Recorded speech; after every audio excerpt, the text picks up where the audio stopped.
Alright, what's up everybody? I know it has been quite a long time, but we are back with another Vedic Math video, and we are going to be wrapping up the Nikhilam Sutra. I know it has been quite a long time. So let's dive right into it. Most of this should be review, but again, this is the Nikhilam Navatascaramam Dastah, which means all from 9 last from 10, and everything here is taken from Jagadguru Swami Sri Bharati Krishna Tirthaji Maharaj's book, except for the things he didn't include, which I had to analyze myself. Okay, so when to use the sutra? Well, it helps you multiply any set of numbers very easily, like always, and this time we should be able to multiply the sets on the screen because we're doing things in between base. And these are things that could be potentially under the in between the base. Speaking of in between the base, we can discuss our parts, which are numbers close to the base, numbers above the base, and mixed. So today we're going to be discussing numbers in between the base. And while doing that, we're going to be mixing everything else, so it's very important that you're strong and you know everything we discussed in the previous videos. Okay, so now we have our first example, 41 times 41. Now, the first thing we need to do is calculate the base. So here we have 10 times 5, which is 50. And the reason we do this is because we can have 10 and then 5. So we take a sub-base, and then we take any number that's the most convenient. So what's the number closest to 41 and 41? We can take the average. 40 would have worked. I chose 50. So we're going to pretend the base is 50, and once we set up the chart, you realize it's the exact same. So we have -9, -9, and it's part 1. It's the exact copy of part 1. So we can just multiply 9 times 9, 81. 41 minus 9, either way, is 32. Now we add an extra step. Since we multiplied by 5 to our sub-base, or you could say we multiplied it by n. That n is 5, so we multiply the left-hand side by that n, which is 5. So 32 times 5, and we get 160, and then 81. Now, if you remember, the number of zeros in our base determines the number of digits on the right-hand side. So, since we have only one zero, we can only have one digit, which means we have to carry over the 8. So, we get 1,681. Amazing. But there is another way described in the book that we could do this. So we can take the same example, but this time we're going to calculate the base a little bit differently. We are going to take the big number and divide it by 2 to get our base. So here we're dividing and still getting the same base, which is convenient, 41 and 41. Now we do everything the exact same way, and 81, 32, but now, like we multiplied by 5, we are dividing by 2. So 32 divided by 2 is 16, and then we drop the 81. So we still get 1,681. But since the left side seems a bit more convenient and could be theoretically more efficient, we're going to drop the right side, but you could use it in your pencil and paper problems where this might be more convenient for you. Now take a note that on the left side, I could have chosen the base to be 10 times 4, 40, which might have been slightly more efficient because we're only adding 1 and 1 instead of multiplying 9 by 9 and doing it recursively. 1 and 1 is in our hard-coded multiplication table. All right, now there's one more example that needs to be given, and it's 58 times 41, but any number that falls under the series, which is doing plus and minus. And before we get there, how do we calculate the base? Essentially, we want to get the base by finding the average between the two numbers. So here I took the base as 50, and so 58 plus 41 is 99, and then you divide and round it.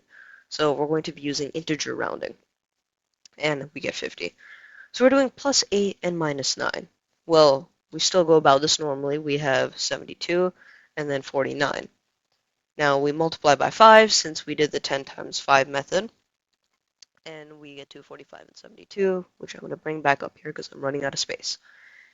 Now we get to the trick.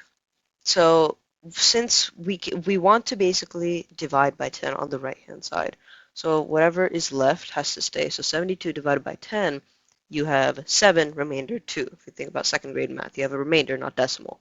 So we keep the remainder on the right-hand side, and we take the 7, and we subtract it from the left-hand side. So now we have 238 and 2. That was the extra step, but now you still need to apply what we learned in part 3. So you have to do 10 minus 2, so take the subbase, that's why it's important, and then subtract the right-hand side from it, and then we have the minus 1. So we are going to get 8 and 237, which is our final answer, 2,378. So it's important that we know this extra step because we will be programming it. All right, well, now let's move on to limitations. We have one limitation, really. It is the base cannot equal to 0. And you're like, what the heck does that mean? Well, it's kind of equivalent to both of the multiplicants have to be greater than 5. And here are some examples of where this is the case. The base cannot equal to 0 because there are instances where the base might equal to 0 if our numbers are too low.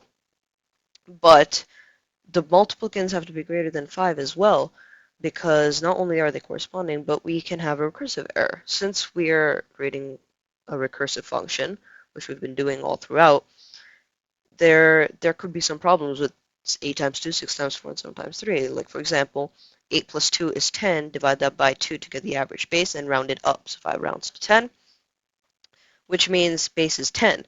So we're going to have 10 minus 8, or 8 minus 2, and then 2 minus 8. And now we have to recursively multiply 2 times 8 again. So we need to make sure they're both above 5. So therefore, these do not work. Alright, so now that since we have discussed the limitations, we can go ahead and move into programming it. Let's get into it. Alright, so let's get started like we always do. We have to create our main function and all that beautiful stuff. Well, luckily, I have part 1, 2, and 3 all open, so we can start stealing things from them. First thing I want to steal is this multiplication table. Hey, making code is, in the end, it's all about reusing it. And then we also need to get our first priority conditions. And I'll take that from here. Cleanly laid out.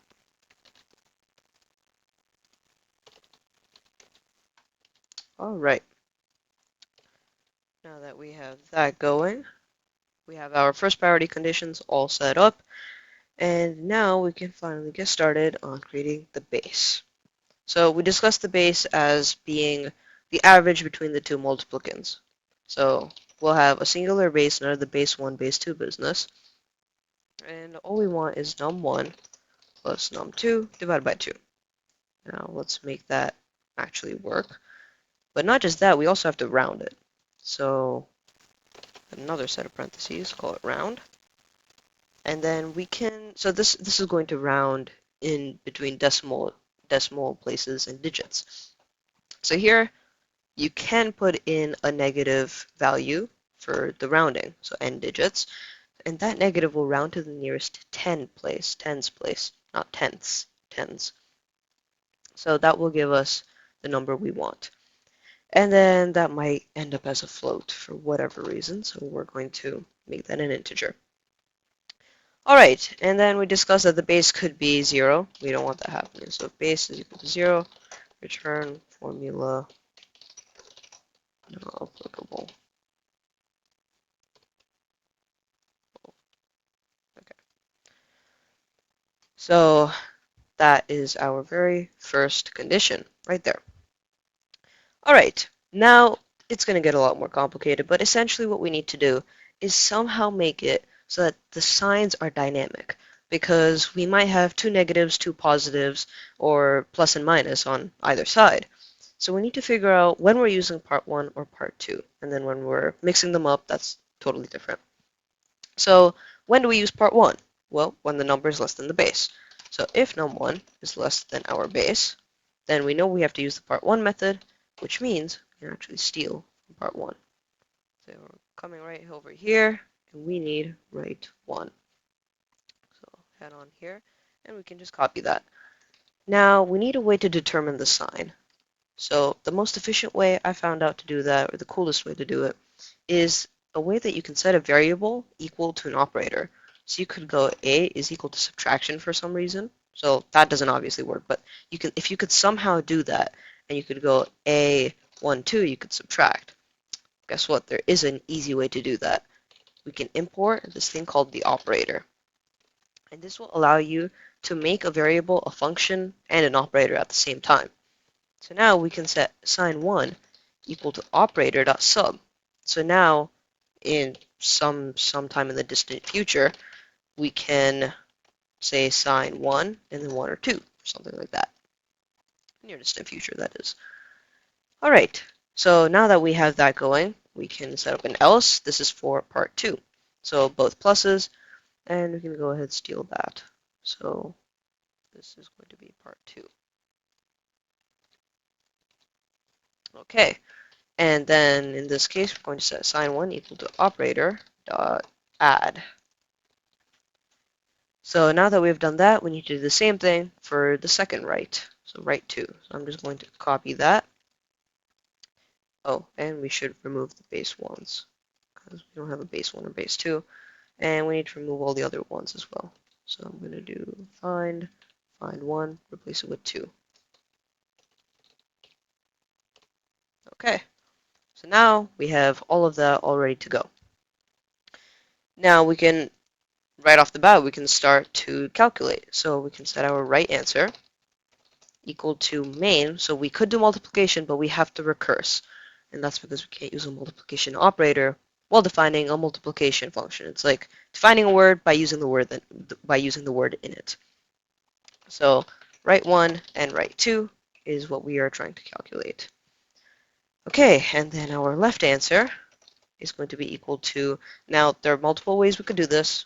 By multiple I mean really just 2. But you could have cross by up left and down right, or cross by left down and up right. So if we do sine 2, then we have to cross up and down on left and right. So I'm going to say num1 and right 2. Now you could also use sine 1, but you have to say num2 and right 1. So cross addition, cross subtraction. Okay, and guess what? Since we're recursing, and there's potential we can return a formula not applicable, right answer now has the potential to equal formula not applicable. So if the right answer is equal to, just say formula not applicable, then we should return formula not applicable.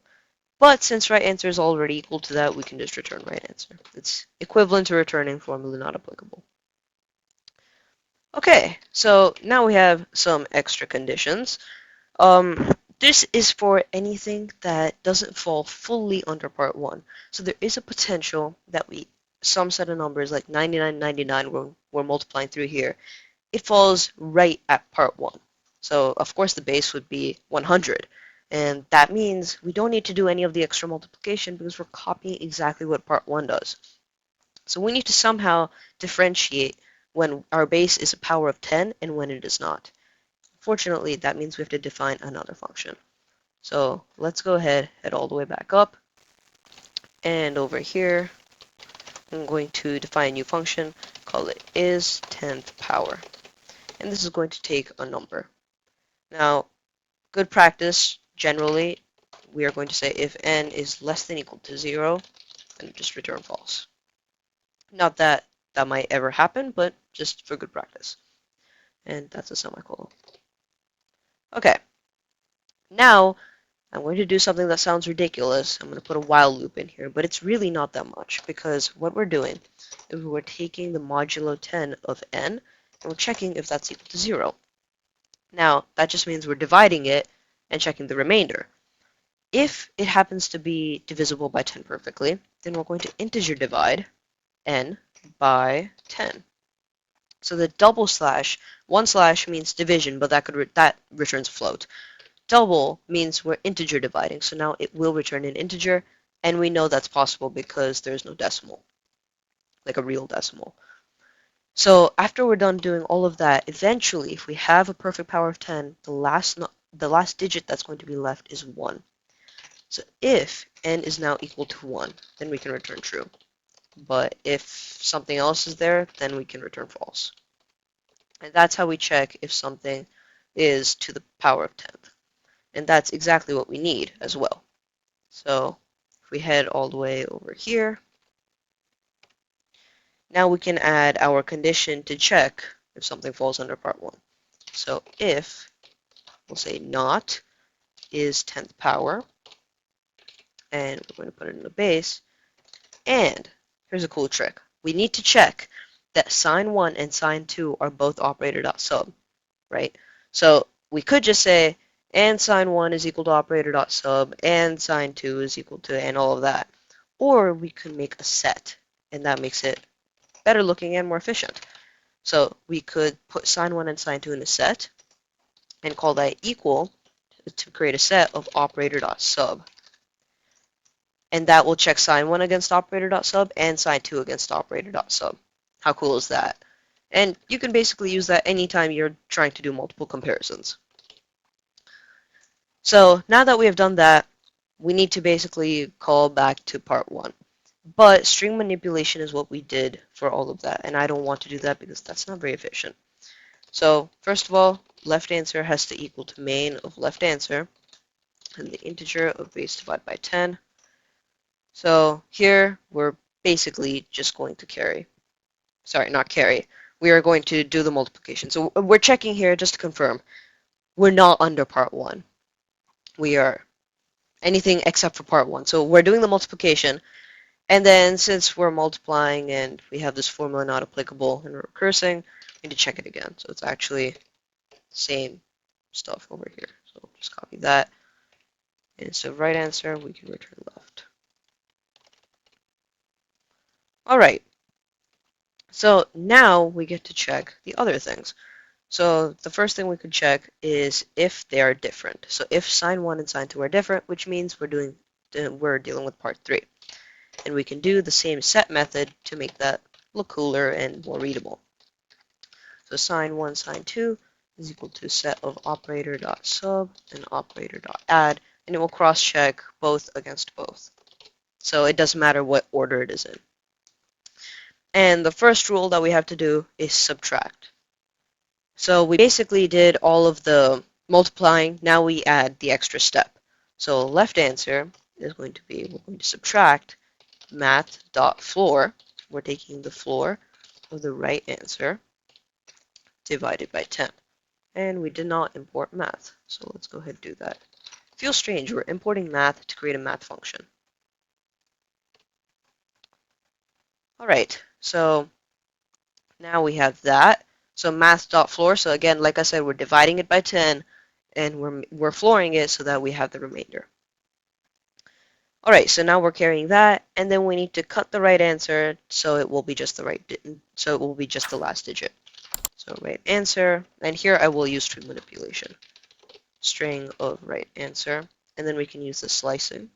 So once we make it a string, we can just take the last one. So it's not really string manipulation, but whatever.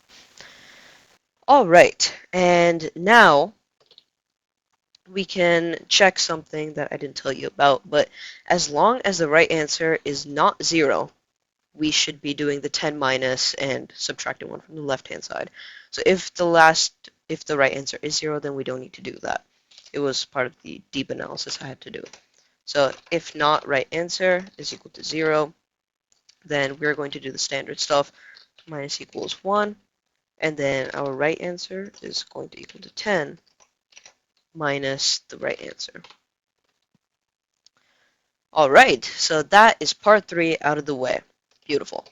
Now we can move on to dealing with both subtractions. So part 1, but it's not with all of the bases with the power of 10. So else if we have sine 1 and sine 2 is equal to operator dot sub, again using sets because that's easier. And now we need to somehow do carrying. So we have quite a bit of conditions here, but let's go through them one at a time. So we're going to check if right answer is greater than equal to 10. So to carry, we need it to be greater than equal to 10.